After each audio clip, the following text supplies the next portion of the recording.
Welcome. Today we are going to talk about fake news and how not to fall for those types of articles. In this USA Today video, the interviewee is a professor from Columbia University in Chicago. I'm not going to show the video, but basically she talks about two important topics in regards to new media and becoming more information literate in the digital age.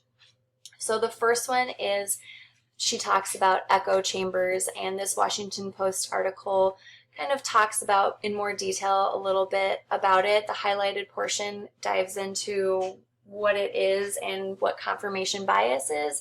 So basically, as an example of confirmation bias and echo chamber, if you and your friends think Air Jordans are the best and you only see sources that say that, you will continue to believe it and you won't see any other perspective.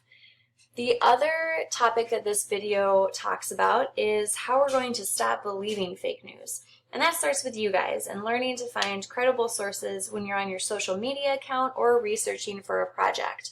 So we're going to talk about a method in which you can use to see if those web sources, or really any source, is reliable and credible. And that's the CRAAP method. And I know you guys will like that. So the first letter that is in this method is C, and it stands for currency. You guys have the handout, which has all these questions listed on it.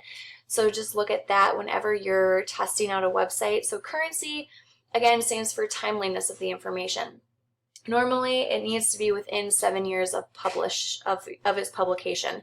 So if it's older than 7 years, probably not the best resource to use.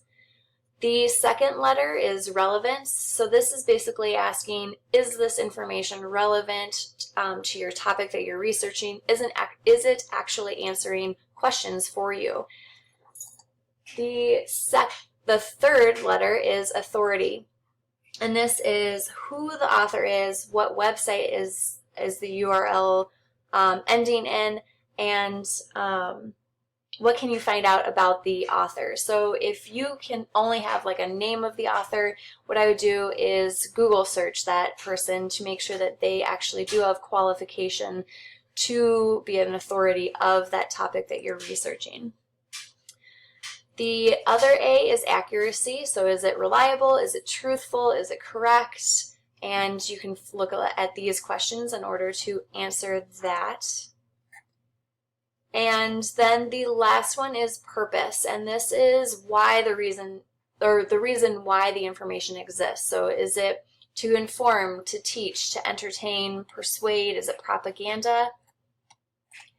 And so the reason why we want to evaluate this is because anyone can publish on the internet. And in another source from the Wall Street Journal, it says that some 82% of middle schoolers couldn't distinguish between an ad label and a real news story on a website. And that is shocking.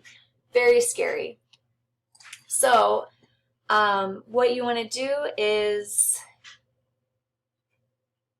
use the CRAAP method in order to distinguish if something is reliable. And another thing is to go back to the article here about 82%. To give you guys a better example is if we're in a class of 30 students, that's about 82% is about 25 students that out of this class of 30 that does not know how to figure out if a website is credible or not. And that is scary. So in order to change that percentage, we are going to practice the CRAAP method.